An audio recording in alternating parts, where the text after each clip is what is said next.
쉐이더 그래프의 서피스와 블렌드 모드를 살펴보겠습니다.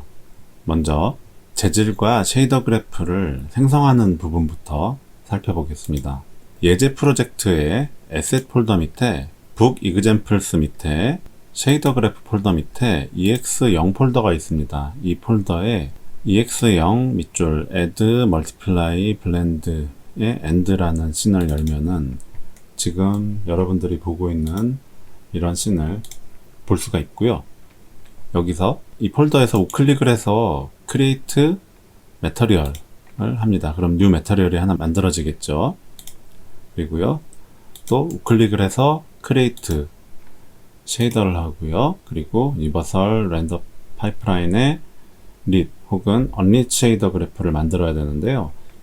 여기서 뭘 고를지 고민할 필요가 없습니다. 왜냐하면은 만든 다음에도 수정을 할 수가 있어요. 일단은 unlit으로 만들어 보겠습니다. 그러면은 new 쉐이더 그래프라고 만들어졌죠. 이렇게 만들어진 쉐이더 그래프는 쉐이더 카테고리가 어느 카테고리에 속하는지 여기를 보면은 나와 있습니다. 그러니까 프로젝트 뷰에서요, 쉐이더를 고르면 인스펙터에서 이 쉐이더 카테고리와 그리고 쉐이더 이름을 볼 수가 있죠. 기본적으로 HLSL 코드로 만들어지는 쉐이더는 쉐이더 이름을 코드 안에서 정의하지만 쉐이더 그래프는 이렇게 쉐이더 그래프의 오브젝트 이름 자체가 쉐이더 이름이 됩니다. 방금 만들어진 쉐이더 그래프를 재질에 드래그 앤 드롭으로 떨구면 재질에 쉐이더가 적용이 된 거고요. 쉐이더를 드래그 앤 드롭으로 떨궈도 되지만 여기 재질에서 쉐이더 카테고리를 찾아 들어가도 되죠. 방금 만들어진 쉐이더 그래프는 디폴트 카테고리인 쉐이더 그래프라는 카테고리가 자동으로 지정이 되어 있는데요. 이 쉐이더 그래프를 더블 클릭하고요. 나오는 쉐이더 그래프 편집 창에서 쉐이더 카테고리를 여기서 바꿔줄 수 있습니다. 이 부분을 마우스로 더블 클릭하면 쉐이더 카테고리를 직접 바꿔줄 수가 있는데요. 여기서 쉐이더 그래프가 아니라 북 examples라는 카테고리를 지정해 줄 수가 있습니다. 여기서 만약에 또다시 하위 카테고리를 지정하고 싶다면은 슬래시 하고서 뭐 하위 테스트 이런 식의 카테고리를 또 테스트2 이런 식으로 계속해서 카테고리를 지정을 해줄 수가 있습니다. 만약에 이렇게 지정을 해서 세이브 에셋을 하면은요, 내가 이 재질에서 카테고리를 찾아 들어가는데 북 이그젬플스에서 테스트 밑에 테스트2가 있고 여기서 보이는 방식이 되는 거죠. 지금 임시로 했던 카테고리니까 다시 북 이그젬플스라는 카테고리 밑에 ex라는 카테고리로 저장을 하겠습니다. 그리고 세이브 에셋을 하고요. 지금 하려고 하는 거는 쉐이더 그래프를 통해서 만들 수 있는 다양한 타입의 쉐이더를 만들어 보려고 하는데요. 그 다양한 타입은 크게 이쪽의 오페크 쉐이더와 이쪽의 트랜스페런트 쉐이더와 이쪽은 약간 독특한 케이스인데요. 오페크이지만 더하기 알파 클립 방식의 쉐이더입니다. 이 트랜스페런트에는 add와 multiply 그리고 이쪽은 알파 블렌드 방식이 있고요. 여기는 unlit 그리고 이쪽은 이렇게 요 4개가지 릿이죠. 이런 쉐이더들을 쉐이더 그래프에서 어떻게 만들어 가는지를 차근차근 살펴보겠습니다. 지금 만든 요 쉐이더 그래프와 그리고 요 뉴 매트리얼 가지고서 계속 수정을 하면서 여러가지 타입의 쉐이더를 적용을 해볼 예정입니다. 방금 만든 재질이 적용될 캡슐이 하나 필요하겠죠. 그래서 씬에서 우클릭을 하고 3D 오브젝트에 캡슐을 만들어 줍니다. 자, 이게 방금 만들어진 캡슐인데요. 유니티 에디터는 기본 옵션에서는 이 씬 뷰의 화면 중앙에 어떤 오브젝트가 생겨나게 되어 있죠. 이쪽으로 좀 옮겨주고요. 너무 크니까 스케일을 줄일 거예요. 키보드 단축키는 R이고요. R을 누르면 이렇게 스케일 툴로 바뀌죠. 이 상태에서 크기를 좀 줄여주고요. 이 정도로 줄이고 위치를 이 정도 위치에 둡니다. 아직도 좀 크네요. 크기를 조금 더 줄이겠습니다. 방금 새로 만든 뉴 매트리얼을 여기에 적용을 합니다. 우리가 만든 쉐이더 그래프는 언릿이었죠. 그리고 이 언릿 쉐이더 그래프가 뉴 매트리얼에 적용되어 있었기 때문에 이 캡슐에는 언릿 쉐이더 그래프가 적용됐습니다. 그리고 개인적인 취향인데요. 캡슐 콜라이더는 지금 어떤 기즈모 보는데 불편하기만 하니까 컴포넌트를 삭제하겠습니다. 어차피 지금은 기즈모를 안 보고 작업할 거긴 하지만 그래도 개인적으로는 충돌 체크가 필요 없는 경우에는 콜라이더를 삭제하는 것을 선호하는 편입니다. 이 캡슐의 재질에서 에디트 버튼을 눌러도 되고요. 아니면 이 쉐이더 그래프를 더블 클릭해도 되죠. 그러면은 이런 창이 뜹니다. 이 쉐이더 그래프 편집 창이죠. 가장 먼저 만들어 볼 건 뭘까요? 이쪽 언리 쉐이더 그래프를 먼저 만들어 보겠습니다. 언리 쉐이더 그래프에서 이쪽 언리 쉐이더 그래프를 보면은 뭔가 밝게 빛나고 있죠. 선택을 해서 재질을 좀 살펴볼까요? 현재 이 오브젝트 재질은 HDR 컬러가 적용이 돼서 이렇게 밝게 빛나고 있습니다. 그거를 한번 해볼까요? 지금 이제 요 뉴 쉐이더 그래프라는 이 쉐이더 그래프가 여기 편집 상태로 올라와 있는데요. 지금 이 상태에서 내가 회색을 만약에 노란색으로 바꾼다면은, 그리고 쉐이더를 저장을 하면은 바로 반영은 됩니다. 하지만 이 반영은요, 이 오브젝트를 선택하고서 요 재질 편집기에 보면은 요 노란색 컬러는 재질 편집기에는 없죠. 그 이유는 이 쉐이더 그래프 안에 있는 이 컬러는 쉐이더 코드에 박혀 있는 컬러예요. 그리고 재질 편집기의 재질의 프로퍼티가 아니라는 거예요. 재질 편집기의 프로퍼티가 되려면은 앞서 설명한 내용들이 있었죠. 이쪽 블랙보드에 올라와 있는 값이 이 재질 편집기의 프로퍼티로 보이게 됩니다. 그래서 여기서 내가 어떤 컬러 값을 하나를 추가를 해줍니다. 유니티는 URP 혹은 HDRP에서부터는 베이스 맵 혹은 베이스 컬러라는 네이밍 컨벤션을 사용을 합니다. 이 컨벤션이라고 하는 거는요, 강제적인 거는 아니지만 지키면 좋은 그런 규약 혹은 관례적으로 사용하는 그런 이름 규칙을 컨벤션이라고 합니다. 베이스 컬러라고 지정을 합니다. 참고로 유니티 쉐이더 그래프는 이 베이스 컬러라고 이름을 붙이면은 내부적으로 앞에 밑줄을 자동으로 붙여줍니다. 그리고 지금은 쉐이더 그래프를 쓰지만 HLSL 쉐이더 코드에서 프로퍼티 이름으로 사용하는 컨벤션에도 앞에 밑줄이 다 들어가는 방식으로 작업을 합니다. 이쪽 블랙보드에 있는 베이스 컬러를 여기다가 내려놓고요. 지금 현재 이 베이스 컬러는 디폴트 컬러가 검은색이에요. 컬러 프로퍼티의 디폴트 컬러는 흰색을 권장을 합니다. 이 상태에서 베이스 컬러를 이렇게 연결을 해주면은요, 그리고 세이브 에셋을 합니다. 그러면은 디폴트 컬러 흰색이 적용된 상태로 재질 편집기에서 흰색이 보이고요. 이 다음부터는 내가 어떤 노란색으로 바꾸든 분홍색으로 바꾸든 초록색으로 바꾸든 재질 편집기에서 이 컬러 값을 재질이 기억을 하게 되는 거예요. 이 다음부터는. 그리고 그 재질의 프로퍼티를 연결을 해주는 거죠. 블랙보드가 이쪽으로 이렇게 연결을 해주는 거예요. 그런데 아직까지는 이쪽 언릿 쉐이더만큼 저렇게 밝게 빛나는 느낌이 들지 않아요. 그 이유는 이 컬러는 LDR 영역에 있기 때문입니다. 그리고 이쪽 컬러는 HDR 컬러고요. 현재 이 씬은 HDR 컬러를 사용했을 때 포스트 프로세스 볼륨에 이 블룸 기능에 의해서 이렇게 글로우 느낌의 효과가 나타나도록 되어 있습니다. 자, 이 상태에서요, 베이스 컬러의 모드를 HDR로 바꿔볼게요. 그리고 저장을 합니다.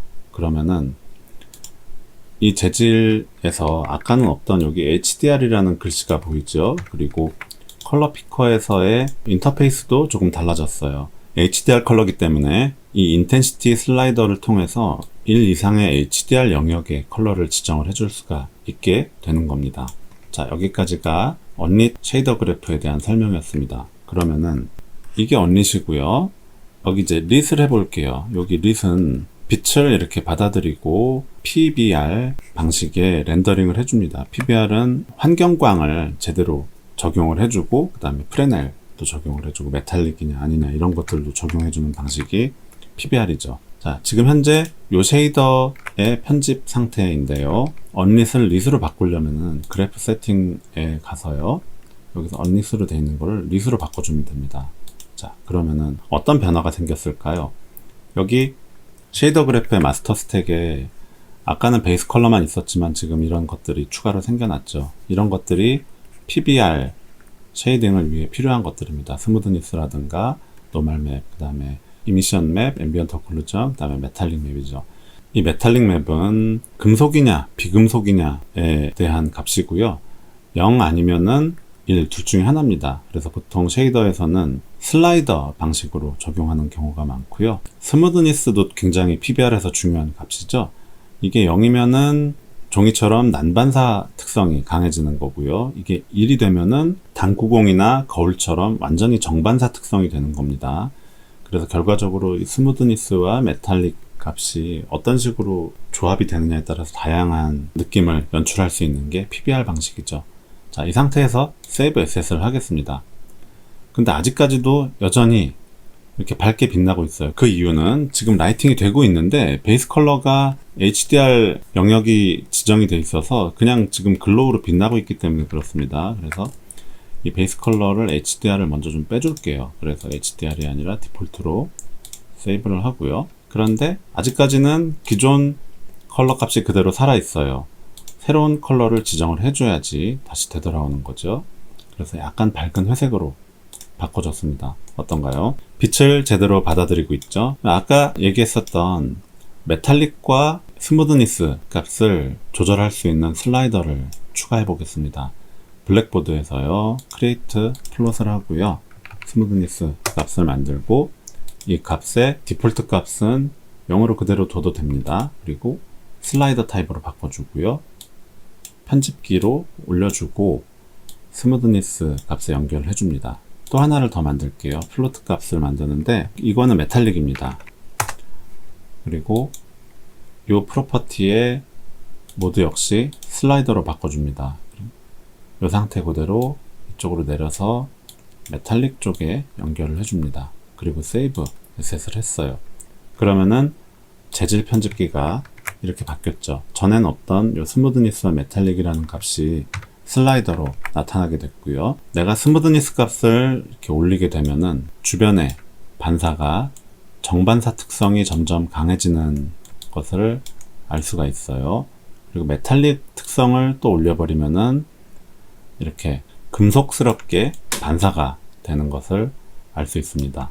금속에서 스무드니스 값을 낮추면 이런 식이 되겠죠. 마치 스테인레스 보온병인데 스테인레스 보온병에서도 뿌옇게 가공이 된 금속 표면인 경우처럼 보이는 상황이 되겠죠.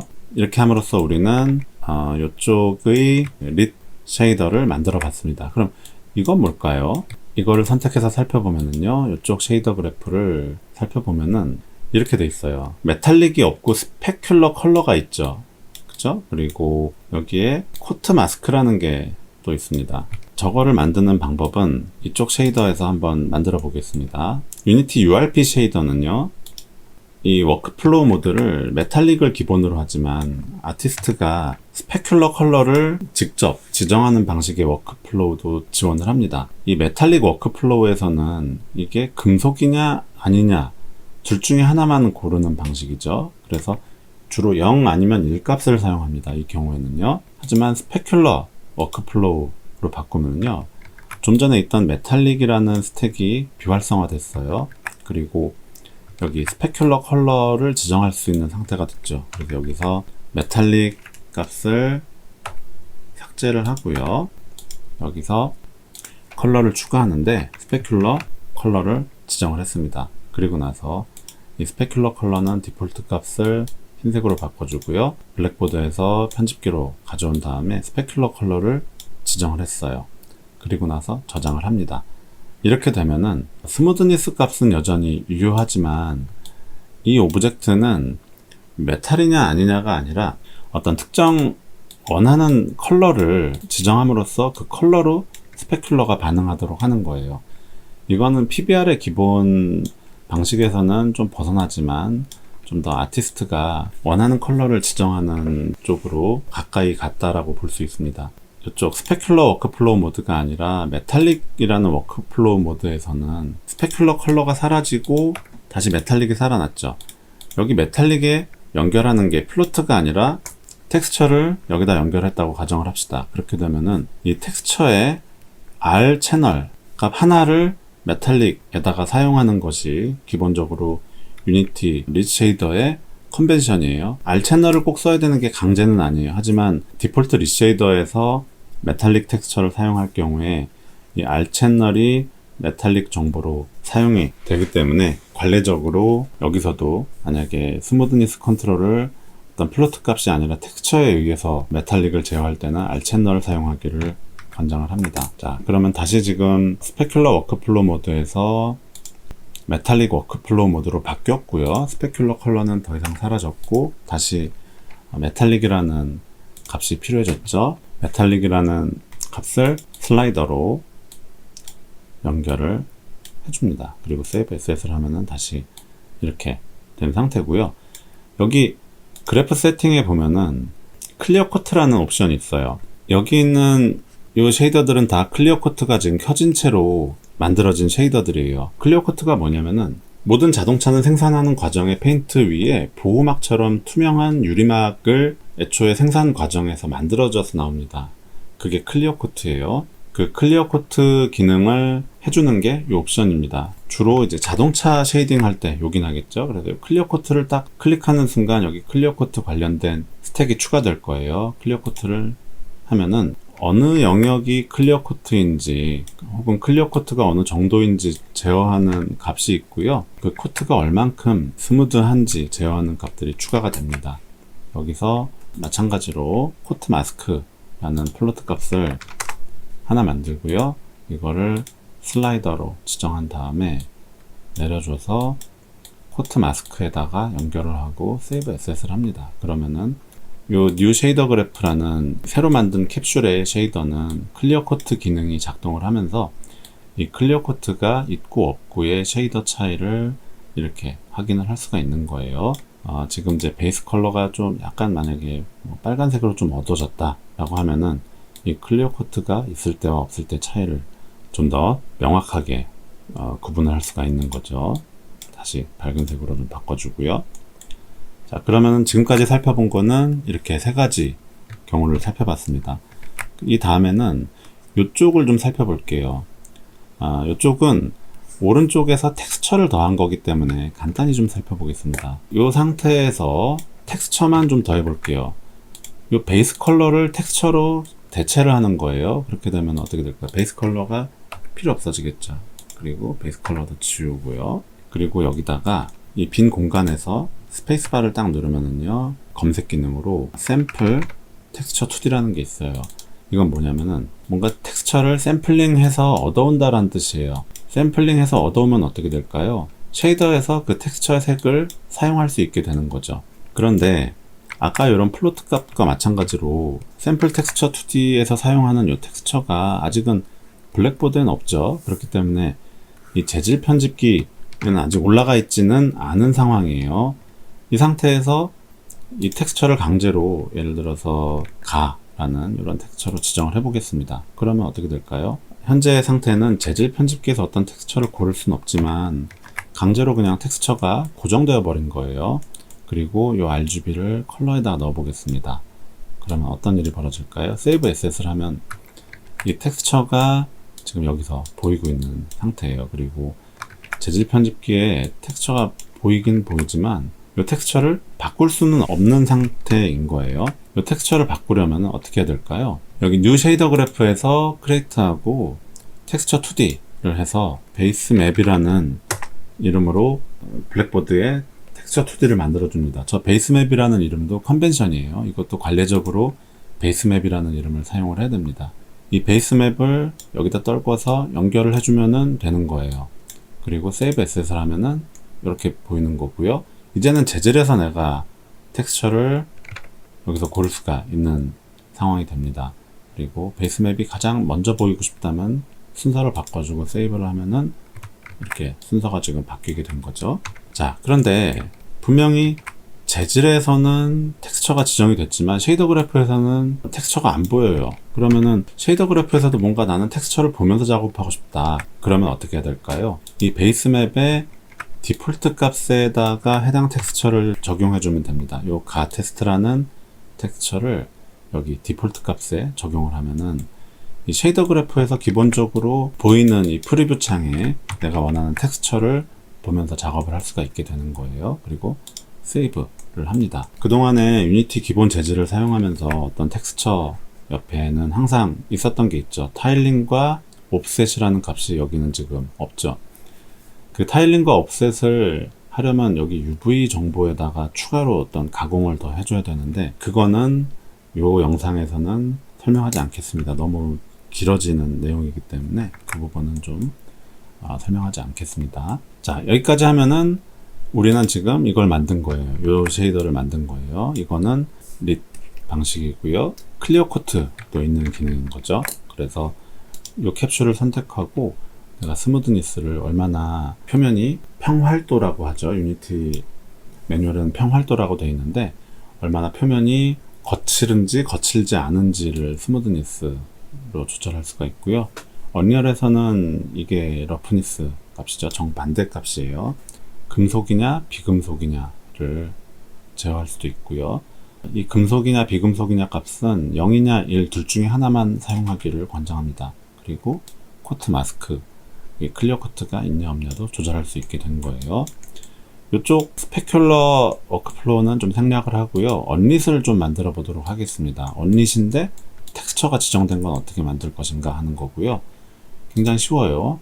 여기 매테리얼을 릿이 아닌 언릿으로 바꿔주면은 기존에 있던 마스터 스택들이 다 비활성화 됩니다. 자, 다 비활성화 됐죠? 그리고 이쪽에 연결됐던 노드들을 지우는 순간 스택도 사라집니다. 그리고 여기 더 이상 필요 없어진 블랙보드의 프로퍼티들이 굉장히 많아졌죠.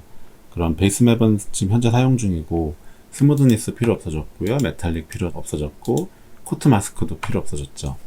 이 상태에서 자, 세이브 에셋을 하면은 이렇게 됩니다. 이것은 현재 라이팅이 전혀 없이 텍스처를 그대로 보여주는 그런 쉐이더가 된 거예요. 여기까지 한 거는 오페크예요. 오페크는 어떤 뜻일까요? 불투명이란 뜻입니다. 그럼 이쪽 트랜스페런트는 뭘까요? 반투명이에요. 투명과 반투명은 또 다른 의미입니다. 투명은 완전히 뚫려 보이는 걸 말하고요. 반투명은 반쯤 투명하다는 뜻이에요. 그거는 좀 다르게 인식할 필요가 있습니다. 자, 여기 트랜스페런트 타입을 설명하기 위해서는 캡슐로 살펴보기에는 좀 문제가 있어서 캡슐은 지우고요. 여기다가 새로운 플랜을 하나 만들게요. 3D 오브젝트에 플랜을 생성하고요. 너무 크니까 크기를 좀 줄이고 위치를 조금 높여줍니다. 기존의 알파 클립 나뭇잎은 옆으로 좀 옮겨주고요. 이 플랜을 이쪽으로 가져옵니다. 조금만 더 크기를 줄여볼게요.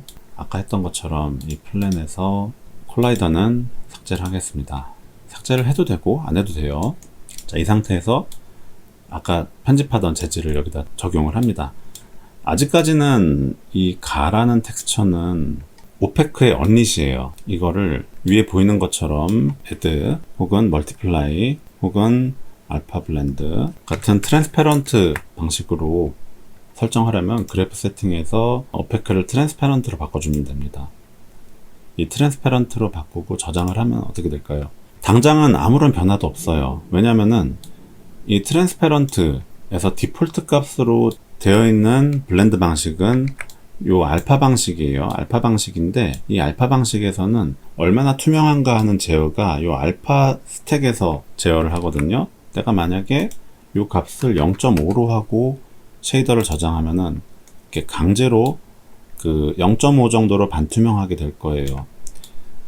이건 이제 쉐이더 그래프가 그림자 캐스터를 자동으로 연동을 안 해줘서 그림자가 그려지고 있는데 이 메쉬의 그림자를 강제로 좀 꺼보겠습니다.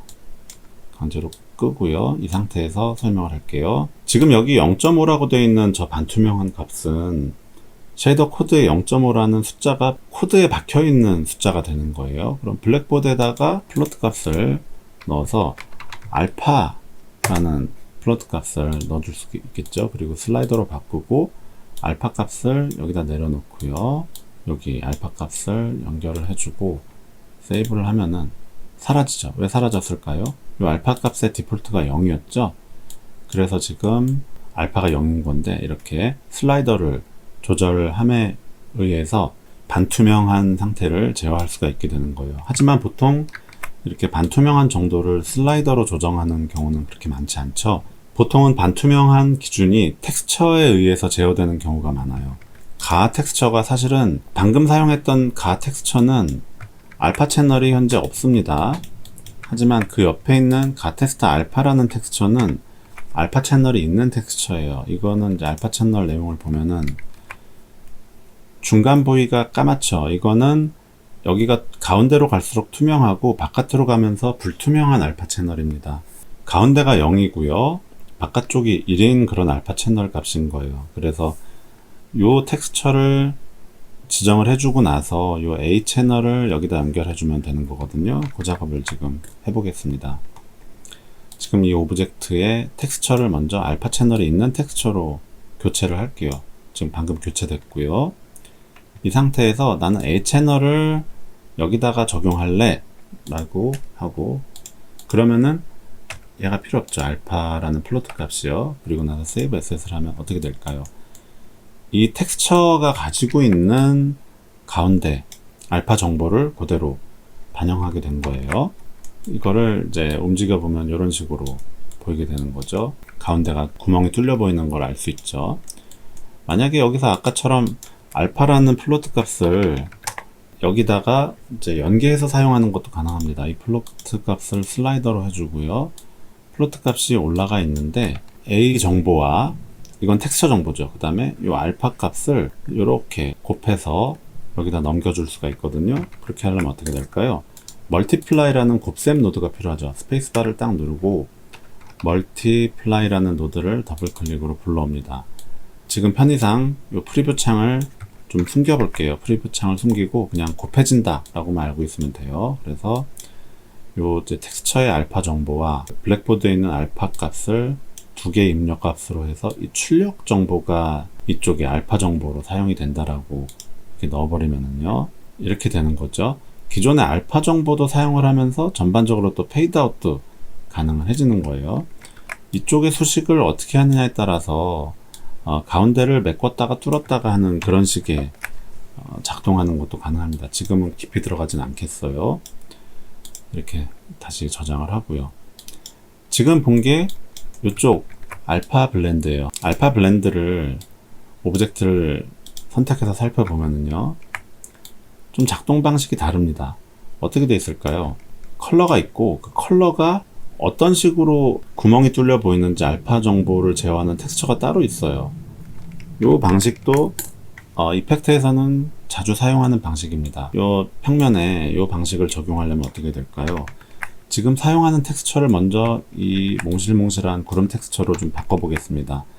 이 가라는 오브젝트를 선택하고요. 몽실몽실한 구름 텍스처는 이거예요. 포그 블렌드 알파라는 텍스처고요. 이 오브젝트에다가 포그 블렌드 알파라는 텍스처를 재질에 적용을 했어요.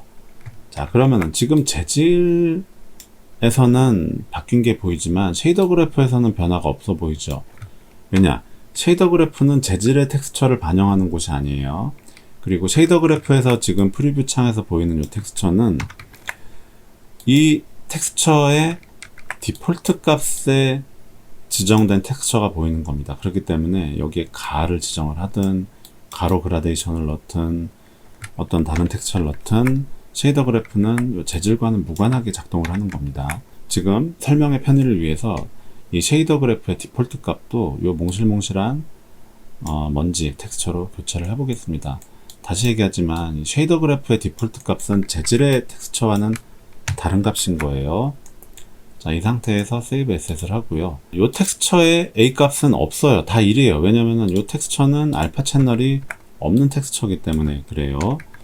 그렇기 때문에 이 상태에서는 텍스처에 RGB 값을 여기다 넣어야 돼요. 근데 RGB 값 3개를 못 넣죠. 왜냐면 알파 채널은 RGB 방식이 아니라 그냥 0에서 1 값이니까. 그래서 현재 이 텍스처는 그레이스케일 흑백이기 때문에 이 텍스처에 R이나 GP 셋 중에 하나만 아무거나 넣어도 됩니다. 만약에 이 텍스처가 컬러 텍스처였다면은, 즉 RGB의 비율이 다른 어떤 텍스처였다면은 이거를 다시 또 흑백화시켜서 흑백화로 변환한 거를 넣어줄 필요가 있겠지만, 지금은 단순한 설명을 하는 거기 때문에 R값 하나만 사용하는 걸로 연결을 해 보겠습니다. 이렇게 연결이 됐어요. 그리고 RGB에다가 이걸 사용하는 게 아니라 이 텍스처의 밝기, 그러니까 밝으냐 어두우냐 하는 정보를 알파 값으로 사용을 하고요. 어떤 특정 컬러를 베이스 컬러로 사용을 합니다. 요 컬러를 이제 블랙보드에다가 만들어 주는 거예요. 여기다가 컬러를 하나 만드는데 베이스 컬러라고 만들어서요. 여기 베이스 맨 밑에 집어넣어 줍니다. 아마도 이 베이스 컬러라는 프로퍼티명이 아까랑 동일하기 때문에 아까 컬러가 다시 살아날 것 같긴 한데요. 이렇게 해놓고 세이브를 해볼게요.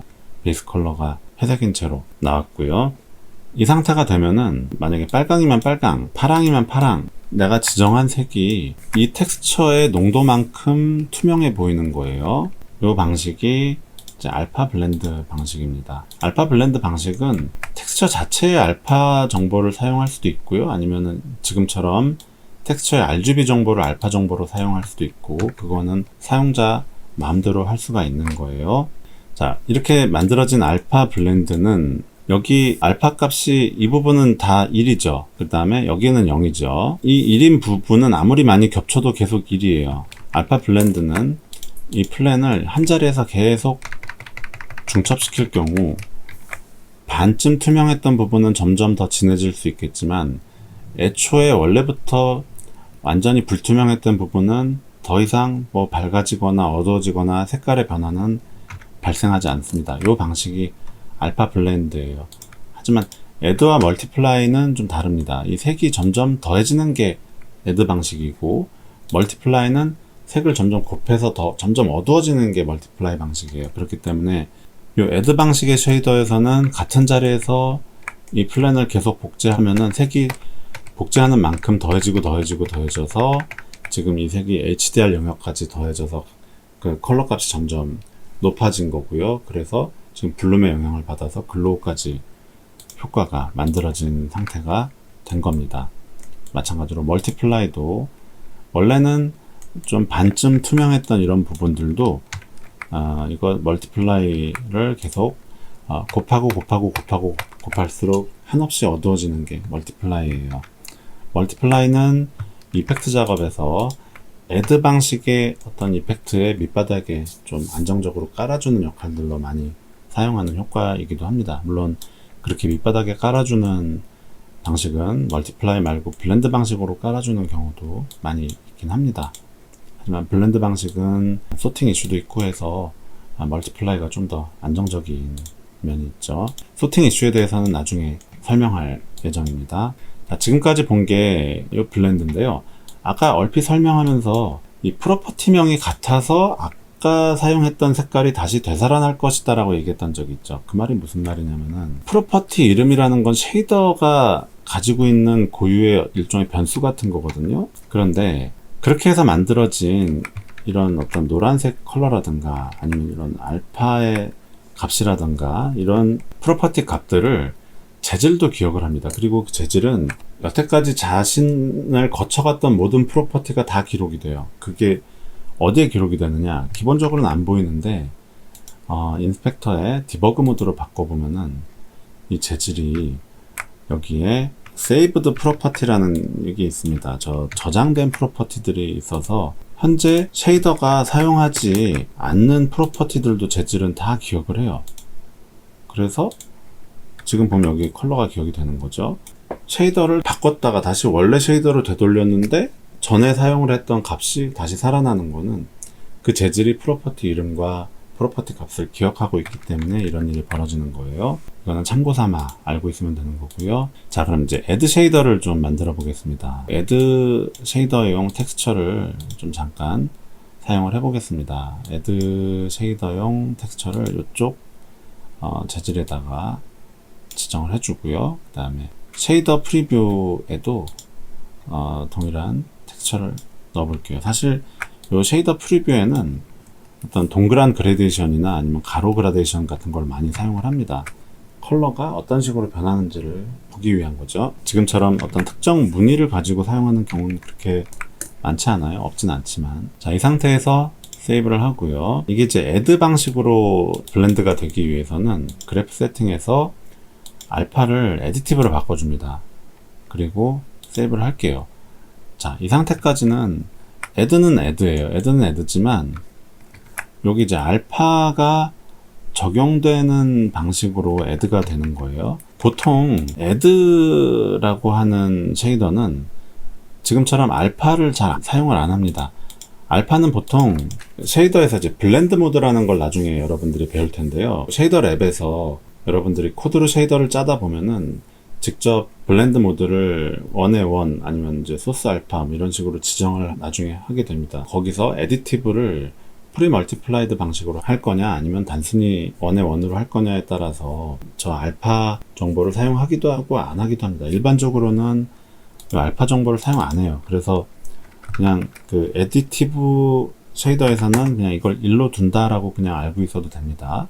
그리고 RGB가 이렇게 연결되는 거로 알고 있으면 돼요. 여러분들은 이 상태에서 저장을 해보면은 이게 지금 애드로 작동하는 거예요. 이 플랜을 복제를 해보면 색이 점점점 더해지고 있는 상태입니다.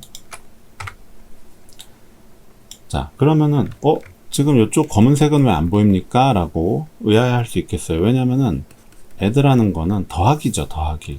검은색은 0이죠. 흰색은 1이고요. 그죠? 기존에 있던 컬러에다가 0을 더하면 어떻게 돼요? 그냥 기존의 컬러인 거죠. 그게 지금 이 에디티브 방식인 거예요. 그래서 애드 방식의 텍스처는 보통 이렇게 바깥쪽을 검은색으로 칠해서 만듭니다. 그래서 0을 더하면 그냥 원래 색이 나오고 밝은 색을 더하면 그 색이 더해지는 방식으로 많이 작업을 하는 게 애드입니다. 그럼 여기 애드에다가 나는 그냥 뭔가 컬러를 적용하고 싶어 라고 한다면은 이 쉐이더가 파티클을 고려한 쉐이더라고 한다면은 공간에서 스페이스바를 누르고요.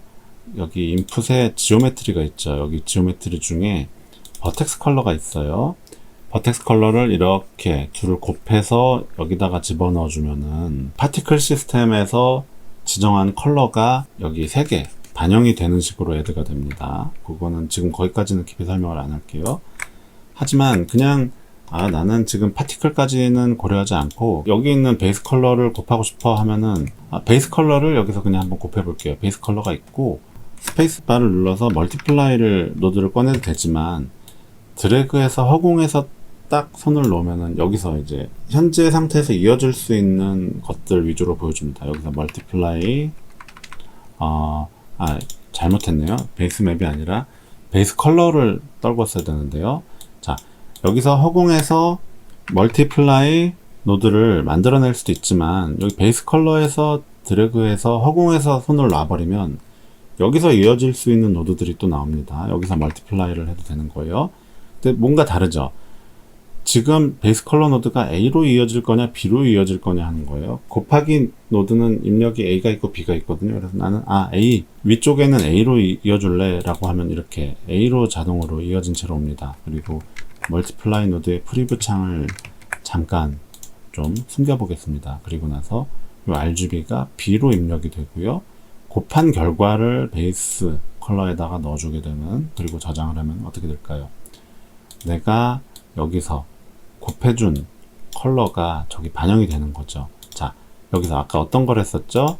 베이스 컬러가 HDR을 지정할 수가 있는 것을 아까 했었던 기억이 나나요? 이 상태에서 Save Asset을 하고요. 곱하는 컬러를 굉장히 강한 HDR을 넣어버리면은 이런 식으로 색이 강렬한 HDR 컬러의 애디티브 효과가 되는 겁니다.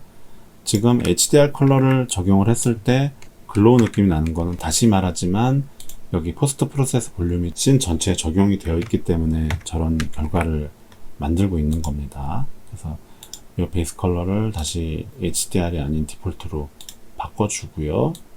이 디폴트 상태에서 이 오브젝트의 컬러를 다시 정상적인 흰색으로 바꿔 놓겠습니다. 자, 지금까지 본 거는 애디티브 방식입니다. 멀티플라이를 볼까요? 멀티플라이는 애드와 정반대예요. 멀티플라이는 텍스처가 하얀 바탕에 검은색으로 칠하는 방식의 텍스처를 합니다. 왜냐?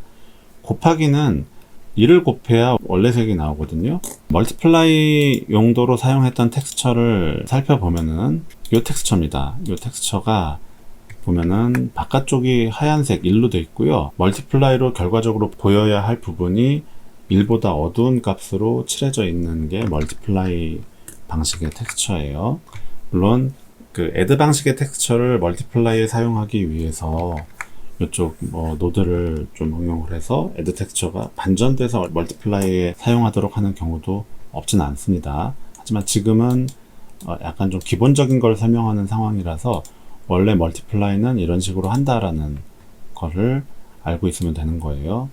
이런 텍스처를 지정을 했고요. 지금 쉐이더의 디폴트 컬러를 바꾼 거예요. 그 다음에 재질에서 이쪽 오브젝트의 텍스처를 이걸로 이제 바꿔줬습니다. 아직까지는 에디티브이기 때문에 이 쉐이더의 세팅 자체가 에디티브이기 때문에 애드로 보이는 겁니다. 근데 이거를 멀티플라이로 바꾸면은요, 멀티플라이로 바꾸고 세이브를 하면은 이렇게 보이는 상황이 되는 거예요. 그리고 여기서 내가 베이스 컬러를 뭔가 다른 색을 칠해버리면은 그 색이 여기는 이렇게 보입니다. 만약에 컬러 반영하는 게 안쪽에만 반영되게 하고 싶다면은 이쪽에 이제 컬러 연산을 바꿔줘야 돼요. 하지만 지금 거기까지는 하지 않을게요. 멀티플라이에서는 이 베이스 컬러가 필요 없는 그런 쉐이더가 되는 거고요. 멀티플라이도 필요 없으니까 이런 식으로 사용을 하게 됩니다. 자, 이제 이쪽 알파 클리핑을 살펴볼게요. 지금 방금 살펴봤던 이 멀티플라이나 애드나 알파 블렌드는 반투명해요. 반쯤 투명하다는 거예요. 하지만 알파 클리핑은 반쯤 투명한 게 아니라 투명하거나 불투명하거나 둘 중에 하나라는 거예요. 그렇기 때문에 기본적으로 오페크에서 출발합니다. 자, 저 오페크에서 출발하는 거를 어떻게 하는지 살펴보겠습니다. 그래프 세팅을 트랜스페런트가 아닌 오페크로 세팅을 하고요. 리스로 바꿔줍니다. 그리고 알파 클립을 켜줘요. 알파 클립을 켜고 끔에 따라서 여기 알파 클립 관련된 스택이 나타나고 사라집니다. 텍스처를 알파 클립용 텍스처로 좀 바꿔볼게요. 보통 알파 클립에 사용하는 텍스처들은 이렇게 나무나 풀 같은 오브젝트에 사용하는 경우가 많아요. 자, 알파 클립 요 오브젝트인데요.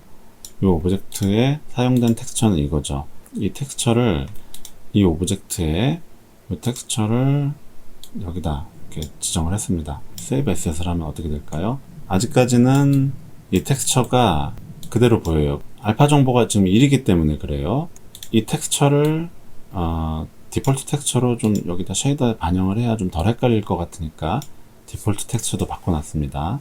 현재 텍스처에 알파 정보를 여기다 알파에다가 넣어주는 거예요. 그러면은 이렇게 하면은 투명하냐 불투명하냐 라는 것으로 알파가 따지는 거고요. 아까 그 초반에 설명하면서 현재 이 오브젝트에 캐스트 섀도우를 껐었죠. 이걸 다시 켜주면 이런 식으로 그림자도 만들어집니다. 유니티의 디폴트 그림자들은 그림자가 있거나 없거나 둘 중에 하나예요. 이거는 이제 섀도우 맵 방식의 그림자에서는 어쩔 수 없는 방식인데, 여기 이제 반투명 오브젝트처럼 반쯤 투명한 그림자를 만들려면은 이거는 좀 문제가 많이 복잡해집니다. 지금 쉐이더 그래프에서 작업하고 있던 이 오브젝트에서는 캐스트 섀도우를 수동으로 껐다 켰다 해줬는데요. 만약에 내가 그냥 디폴트 재질을 하나 만들어서 크리에이트 메타리얼 하나 만들어서요, 이 메타리얼을 요 나무에다가 지정을 했어요. 그리고 요 텍스처를 요 메타리얼에다가 만약에 지정을 했다라고 합시다. 현재 이 오브젝트에 지정된 쉐이더는, 이건 쉐이더 그래프가 아니에요. 유니티에서 제공해주는 URP 기본 쉐이더고, 이걸 에디트를 눌러서 보면은 이런 식으로 쉐이더 랩과 HLSL 코드로 구성된 쉐이더입니다. 이거 굉장히 복잡한 쉐이더고 기능도 다양한 우버 쉐이더예요. 그리고 이 우버 쉐이더는 이거 캐스트 섀도우가 현재는 켜져 있지만, 내가 만약에 트랜스페런트로 바꾸는 순간 이 캐스트 섀도우라는 옵션과 무관하게 자동으로 그림자를 지금 안 그려요. 자동으로 해주는 거예요. 자동으로 누가 해주느냐 라고 하면은 이 쉐이더의 커스텀 에디터에 이런 자동 작업을 해주는 코드가 들어있습니다. 지금 그것까지 설명하면 너무 깊이 들어가니까 생략을 할게요. 지금 상태는 반투명이에요. 반투명한 거고, 이건 이제 아까 알파 블렌드 때 했던 거랑 똑같은 상황이라고 보면 돼요. 근데 이거를 트랜스페런트가 아니라 오페크로 하고 알파 클리핑을 켰을 때 이렇게 보이는 거죠. 자, 이런 식으로 유니티에 기본 리쉐이더가 해주는 거를 아까 여기서는 여기 뉴 메터리얼에서 쉐이더 그래프로 적용을 해본 것입니다. 이 그래프 세팅을 언릿으로 바꾸고 이쪽 알파 정보도 빼버리고요. 그리고 알파 클립도 뺄게요. 저장을 하고 이런 식으로 지금 보이고 있습니다. 그리고 세이브 에셋을 하고요. 현재 이 오브젝트가 재질 편집기에서는 이렇게 보이죠. 지금 뭐를 하려고 하냐면은 스페이스바를 누르면은 컬러 노드를 바로 만들어 줄 수 있어요. 이거는 뭐냐면은 여기서 지정하는 컬러는 쉐이더 코드에 들어가 있는 컬러예요. 블랙보드에 있는 컬러가 아니라는 거죠. 블랙보드에 있는 컬러가 되어야 이쪽 재질 편집기의 프로퍼티로 작동을 하는 거거든요. 여기서 내가 어떤 빨간색을 지정을 해서 이렇게 여기서 이제 멀티플라이를 A를 하고 그 다음에 이 두 색을 프리뷰 창을 좀 열어줄게요. 프리뷰 창을 열어서 두 색을 곱해서 곱한 결과가 이렇게 들어가게 한다 라고 하면 지금 이 결과는 이 빨간색은 여기 이제 재질에는 안 보이죠. 그런데 쉐이더 코드 안에 들어가 있는 빨간색인 거예요. 여기서 이제 Convert to Property라는 기능이 있습니다. 마우스 우클릭을 하고요. Convert to Property를 하면은 코드에 들어가 있는 이 컬러가 블랙보드로 옮겨져요. 요긴한 기능입니다. 방금 요 컬러 노드가 블랙보드로 옮겨갔고요. 세이브를 하면은 이 컬러를 내가 여기서 마음대로 제어를 할 수 있는 상황이 되는 거예요. 이런 식으로 제어가 되는 거죠. 근데 만약에 내가 블랙보드에 있는 프로퍼티를 지웠어요. 지우는 순간 다시 얘는 컬러 노드로 되돌아가는 거예요. 그럼 이렇게 되는 거죠, 다시. 자, 여기까지가 서피스와 블렌드에 대한 설명이었습니다.